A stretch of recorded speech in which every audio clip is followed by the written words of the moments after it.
Hello and welcome back to my PPR Tier 3 League Racing Series for Round 5, the Belgian Grand Prix. If you've missed any episodes and want to go check them out, click the card annotation of the top right corner of your screens. But this is how the championship looks after the Baku Grand Prix. We're currently in P4 in the championship, which is solid, much better than we thought we were going to do. But look at my championship rival, Dirk Chocolate, only 5 points behind me. So we need to, put our foot on the gas and get away from him over the next couple of races. Constructors Championship as well. We are in P4 again. But this one, we've actually got a chance of the title. 19 points in it at the moment. Still everything to play for as we head into Belgium for the next round. We've got a livery change as well, repping the beautiful white Red Bull racing cars. We're starting our lap here at the Belgian Grand Prix. And as always, if you want to watch this series live, go check out my Twitch. It is in the description. These races happen on a Wednesday at 8 PM UK time. But getting through turn 1, look at that, already down on our Delta, but a great run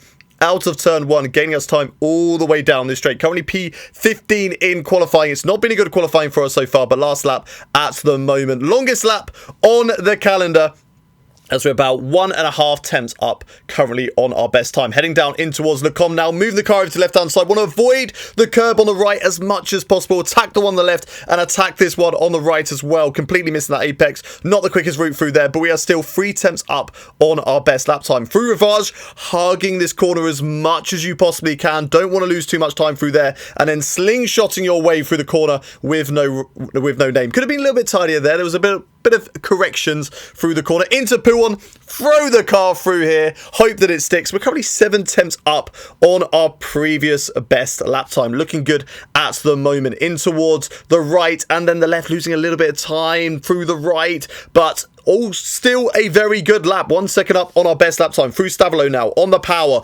all the way now down towards the bus stop chicane. Don't want to go too wide out there. Don't want to get close to that barrier, as we're now 1.2 seconds up on our best lap time. Here we go.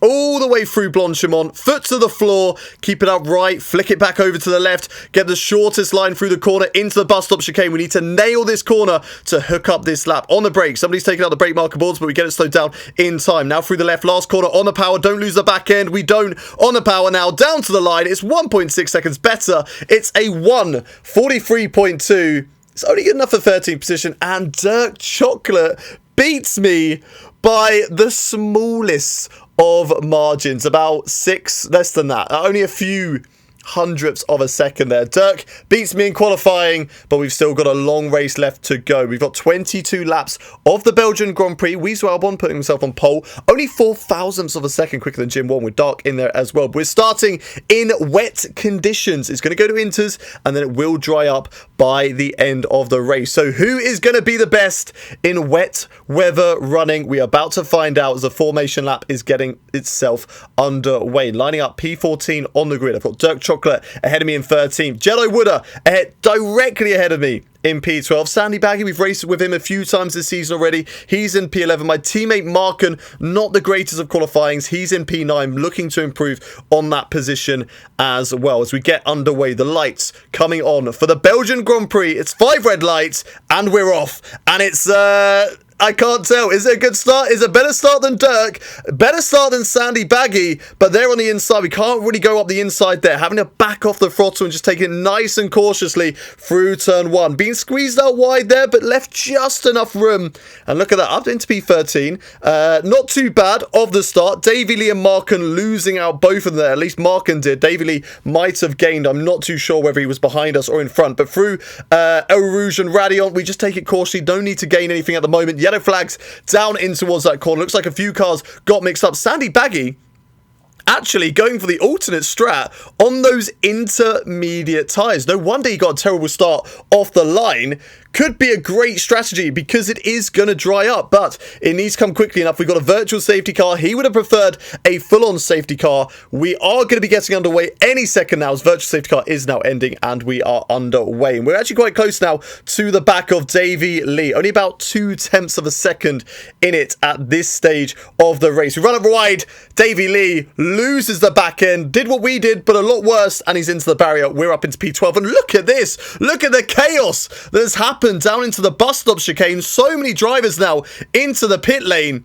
And I don't know if that's going to cause a safety car. Yellow flags are out at the moment, and we're up into P8 with a few drivers pitting, a few drivers getting caught up in incidents, but we're up into P8 now as Marken all over the back of Rickert as we go. No, we don't come into the pits here on lap 3 again, staying out for one more lap. It is wet, but as you can see, the rain is eased up. I'm not even too sure if it's raining at the moment. If it is, it's very, very light. So it won't be a million miles away until we come into the pits for intermediate tyres. So things are actually looking really good for Sandy Baggies. 4 seconds off me. Marken pits. We have to wait one more lap because he's my teammate. There's no double stacking at this stage of the game. So we have to go one more lap and just hope for the best that the crossover period stays for as long as it possibly can. Up in a P3, onto the podium as Jedi Wooder, who started 2 places ahead of me, is into the lead of this race at the moment. But Sandy Baggy 1.6 seconds behind Weasel Albon, who qualified on pole, 4 seconds. So we're actually going to lose so much time coming into the pits at this stage of the race. But now going on to the intermediate tyres and hoping for the best here. Sandy Baggy, hats off to him, has absolutely smashed the strategy at this point of the race. He'll be hoping that we don't get any safety cars because he doesn't want to pit the field to bunch back up. He wants that gap to the rest of the drivers and hopefully try and get some solid points. But fair play to him. He's absolutely smashed the strategy as we've got a Haas there. I think we're still on wet tyres, so not a good strategy call for them because it is definitely time for Inters. Dart gets past us. We're in P9. It's still an improvement from where we were earlier on in the race. P9 at the moment, Dirk Chocolate, we're ahead of him. He's in P11 as we go through the final corner now, and we've got 256 all over the back of us. Now, he's got a 3-second time penalty. I'm not really too worried about him at this stage of the race. Another driver coming into the pit there, pushes us up into P8. We're really struggling with the braking down in towards turn 1. There's another driver there, I think, came out of the pits. That was Rickert, finally pitting for intermediate tyres, and that moves us up into P8. So, good result at the moment here at the Belgian Grand Prix, but of course, we want a lot more. We've had some great results recently. Azerbaijan was a bit of a comeback drive, but now we're going to lose out to 256, just so quick at this stage of the race. Just a bit more confidence, I think, on those intermediate tyres. We've only been on them for a few laps, so we're just building up that confidence at this stage of the race, and 256 absolutely flying. But if we can stay in that 3-second window of 256, then we can benefit off that. Safety car has now been deployed, and there's a little bit of strategy now coming into play. Do we come into the pits for dries because we know it's going to dry up, or do we stay on the intermediate tyres? I think we're just going to take a look and see what the rest of the field does, because if we go too early, we're going to really struggle, but it is definitely going to dry up, so we are deciding to come into the pits. Notably, somebody who is deciding not to do that is Dirk Chocolate. He's staying out. He's actually overtaken us now. He's staying out.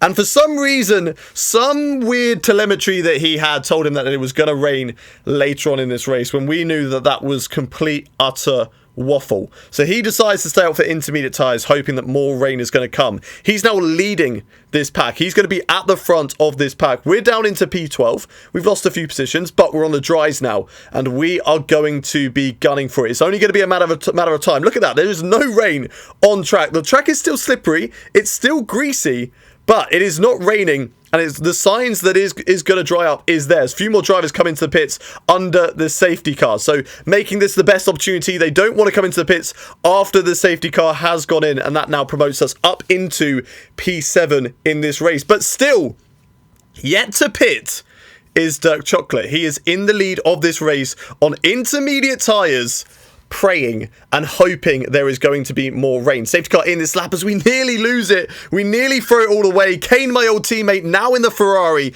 pits for intermediate tyres, and that promotes us up to P6. So another position gained. A good race so far for the Belgian Grand Prix. Heading down in towards turn 1 now, hugging the apex there on the inside line. Dark, we know he is very quick. We've actually had a terrible safety car restarts. We've lost a lot of time, but now look at this. Dirk Chocolate, just a sitting duck at this stage of the race. I think at this stage of the race, he realised how stupid he was and how much of a bad decision that was to go on the intermediate tyres. We got Dark going around the outside in towards Rivage. Good idea, good attempt. Nearly pulled it off, but couldn't quite get the job done. We're up to P5 now, and if we can just stay in this gap of Jello Wooder, and if Dark gets past us, I'm not worried if he gets past us because he's got a 3-second time penalty. So if we can stay there, we can gain on him. But Jello Wooder, we need to stay in that 3 seconds. Really need to stay in that 1 second of these guys, because then we can stay in the slipstream, stay in that DRS, and they can pull me to the rest of the field. As Dark getting a little bit back end, a little bit tail happy there, but moves up into P5 nonetheless. And look, it's definitely dried up. Dirk is probably coming into the pits and regretting his decision at this point. If he scores points in this race, it will be an absolute miracle, as we've now got Sandy Baggy on the soft tyres going for the overtake. Now, I wasn't really, again, too worried about fighting these guys on the soft tyres. I was under the assumption that these soft tyres are not going to last until the end of the race. So we can let them go now, burn their soft tyres, and we will get them back at the end of the Grand Prix. But if we can sit in the slipstream, sit in the DRS, then we can potentially be pulled along and yeah, just be at the same pace as the soft runners, which would be absolutely fantastic. And then when the tyres die off, we take that position and say thank you very much. Now I've got 256 all over the back of me. So much better grip out of the corners, up the inside into Rivage. We have a little look around the outside, but we decide against it. We don't want to lose too much time at this point. And now I've got TJD hunting us down as well. Now these guys, they're on mediums as well. We don't want to make it too easy for them, but at the same time, we don't want to lose the pack. And look at 256 and Sandy Baggy on those soft tyres. Look at how quick they are with the better grip. Just already 1 second ahead of us, and we can see clear as day that TJD also quicker than us at this stage as we lose the back end ever so slightly there. So now we're just going to settle behind the Williams driver of 256. He's on the medium tyres, so this is someone that we can, you know, definitely keep at the same pace as we be a good teammate there, letting Markin through. And that white Red Bull is so beautiful, isn't it? Just one of the best liveries on the grid last season. And we're just going to settle now behind Mark and allow him to attack TJD and try and get as many points as he possibly can. Hopefully his tyres don't drop off, but I feel like he's going to be in the same situation as Sandy Baggy and 256. But we'll wait and see what happens over the rest of this Grand Prix. Now I've got Davey Lee hunting us down. Only 2 attempts behind me. We defend the inside line. He goes the long way around the outside. Much better on the brakes there. Davey Lee, of course, the championship leader going into this race. And now we are actually out of the points. So far, since the rain period, we've not had a good run of it. We were hoping now for some more rain because we seem to have done a better job in the rain. And we've also got McNeish all over the back of me. Now, he's got 9 seconds of penalty, so I have no worry of him whatsoever. But Davey Lee looking like he's losing a little bit of pace already. We're on the back of him. Only 5 attempts in it between myself and Davey Lee. Maybe he's running low on ERS, or he's got some damage somewhere going on the attack of maybe TJD earlier on in the race. We're now attacking Davey Lee. Going to move over to the left-hand side.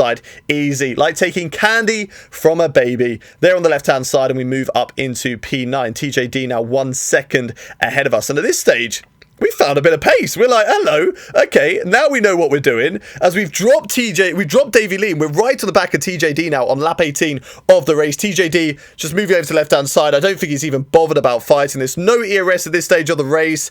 And there we go, moving up into PA as Markin and 256 having their own little battle at the moment. 256, 6 seconds of penalties. And Markin has actually done a fantastic job battling with him to pull him back into a range where maybe, just maybe, I can overtake him in this race. We've got 3 laps left to go of the Belgian Grand Prix. We are so much quicker than the soft runners at this stage of the race. Markin overtakes 256 on the right. We go to the left. 256, nothing to defend with. And it is a beautiful double Red Bull overtakes. We move up into P7, Markin into P6. Now, what is Markin going to do? He knows his soft tyres are dying. We know we are quicker than Sandy Baggy at this stage of this race. And look at us, just so much quicker than Markin. We're going to go for the overtake in towards Blanchimont. He doesn't really fight us too much. It compromises our line a little bit, but he's not going to attack us in towards the bus stop chicane. Allow me to maybe, just maybe, go on the attack of Sandy Baggy and see if I can gain that P5 in this race, because that'd be a great result. Starting, I think it was like 13th on the grid, getting up into P5 would be absolutely mega. And again, unfortunately, the Streamlabs did die in the last couple of laps, so we're going to be watching from the off-board and on-board shots as TJD and Markin having their own little battle just a little bit behind us, going side by side there as we kind of head to the final lap of this race. And while the Streamlabs died, unfortunately, that allowed TJD to catch up to us whilst we were getting it off the screen. It actually covered my screen, so I couldn't see anything. I had to get rid of that, and in doing so, lost me and allowed TJD just to get within that 1 second gap. So we now go wheel to wheel down the Kemmel straight in towards the com. TJD having a look around the outside. We hold him on the outside, wheel to wheel, little bit of rubbing, and he's just going to go around the outside now into this very tricky corner. He gets the job done. Can we potentially have a look over the rest of this lap? The run down to the bus stop chicane is probably going to be our best opportunity, but we now drop down into P7 in this race. Through the left-hander, as we look like we got a yellow flag out at the moment. There's a car to left-hand side. It is the Alpine of driver DNB. We move up into P6 once again. P5 could be on the cards. We've run a little bit wide there through Pouon, and that is going to lose us just a little bit of time to TJD. The run to the bus stop chicane, it just wasn't enough, and we're going to have to settle for P6 in this race. What would it be on penalties? We get Sandy Baggy just about there. Move up into P5, but unfortunately, because of the way the penalties worked out, Jim Wong getting a penalty for a collision very, very early on in the race drops him down, and we could have had a podium. We could have had a podium. TJD finishing the race in P3 in the end. Weasel winning, Dark in second, TJD in third, and myself P4. Whilst I'm disappointed it could have been P3, it's still a fantastic result. A great race once again, but we need to improve on these qualifyings, and who knows what could happen. We could maybe be in contention for race wins, because race pace, we seem pretty good, but we're just not good in the qualifying. We need to work on that. Looking at the Drivers' Championship after that round, again, moving away from Dirk Chocolate. That mistake really costing him. 0 points scored there for Dirk Chocolate, and we are now 35 points ahead of Dirk going into... Oh, no, sorry, that's Jim Wong. Wrong person. We are now 17 points ahead of Dirk Chocolate. I was wondering how many points I gained in this race. No, 17 points ahead of Dirk Chocolate in this race. Still not really in contention for the Drivers' Championship, but of course, there's still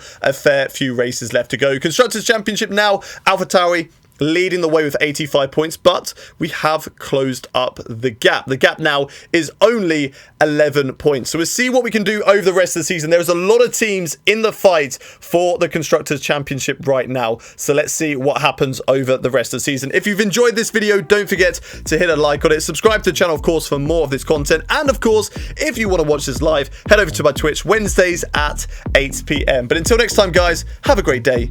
Goodbye.